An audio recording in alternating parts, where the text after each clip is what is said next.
Là, on est à Bassora, dans la région du sud de l'Irak. Donc c'est un moment important parce que c'est 2 ans après le déclenchement de la guerre qu'a faite Saddam Hussein à la révolution islamique iranienne. Donc c'est une guerre qui a fait quelque chose comme 800 000 morts, n'est-ce pas, qui a duré une dizaine d'années. Et là, ce qui est important, c'est que les hommes, les soldats iraniens qui sont là, auraient été victimes de gaz de combat lancés par l'armée irakienne. Ils ont toujours contesté le fait qu'ils utilisaient des gaz de combat, mais là, quand nous sommes en train de filmer ces hommes, on se rend compte qu'ils n'ont pas de blessures. Il n'y a pas de sang sur le front, sur le terrain. Et donc, on peut penser qu'ils ont été gazés.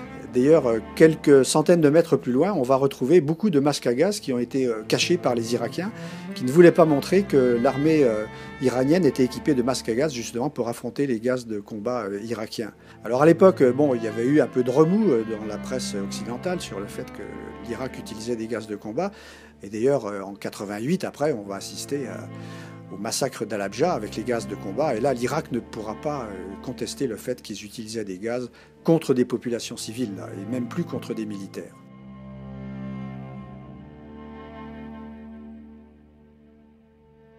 Alors là, c'est très spécial parce qu'en fait, on est complètement encadré par l'armée irakienne, c'est-à-dire qu'ils sont venus nous chercher dans notre hôtel en nous disant, voilà, on a gagné du terrain, venez voir. Donc on s'embarque dans des hélicos, des voitures, des 4x4, on marche à pied sur le terrain et on arrive là. Et donc on a seulement 1 heure pour travailler, donc on n'a pas le temps de s'émouvoir du théâtre des opérations qu'on découvre, nous, hein.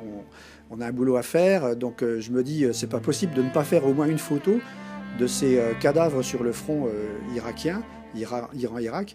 Et donc je fais cette photo et aujourd'hui c'est pour moi une des photos les plus importantes évidemment de cette exposition.